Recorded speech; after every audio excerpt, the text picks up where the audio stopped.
The Denver Nuggets continue to get the bad end of the injury bug, as Michael Porter Jr., of course, has been out for the last week or so with a back injury, but it looks like that is going to be a lot more serious than initially some would have hoped, as there are legitimate concerns that he will miss the entirety of the 2021-22 season.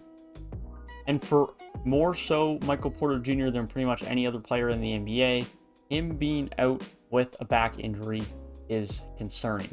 Even though he is only a few years into his NBA career, even though he is only quite young and isn't even off of his rookie deal yet, at age 23, he has already missed a year, all of his rookie year, due to that back injury, and was integrated slowly into the rotation in his second year, partly due to that injury as well. This is someone who's already had multiple back surgeries, missed all of his 1 year in college due to that back injury, which ultimately is what allowed him to fall to Denver in the draft, as opposed to being a top 3 or a top 5 pick at the very least. But now could see himself in a scenario where, after a slow start to the year, which could partly be due to in play that he was potentially dealing with this injury early on, that remains to be seen if we ever get the true news on that. Nonetheless, the future of Michael Porter Jr. is a little bit unforeseen now, because as I mentioned, this is someone who's already seen a couple of back injuries, who's missed significant time early on in his career with back injuries. And backs are hard to recover from, man. That's kind of one of those things that when someone has back problems, you can't play through that stuff. That stuff you have to sit through and heal.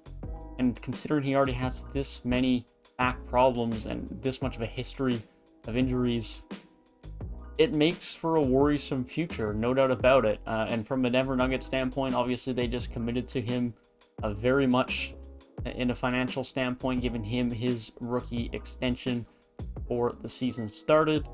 And of course, sure, he hasn't played that well to start the year. In fact, nearly averaging less points per game than he did in his rookie season. There's no doubt Michael Porter Jr. is a key part of this team.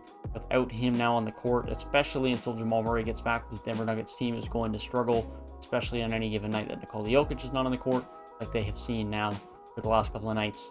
They struggle without him.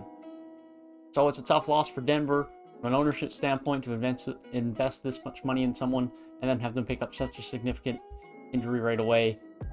Really sucks. There's no doubt about it. And on the court, they're definitely going to struggle without him as well.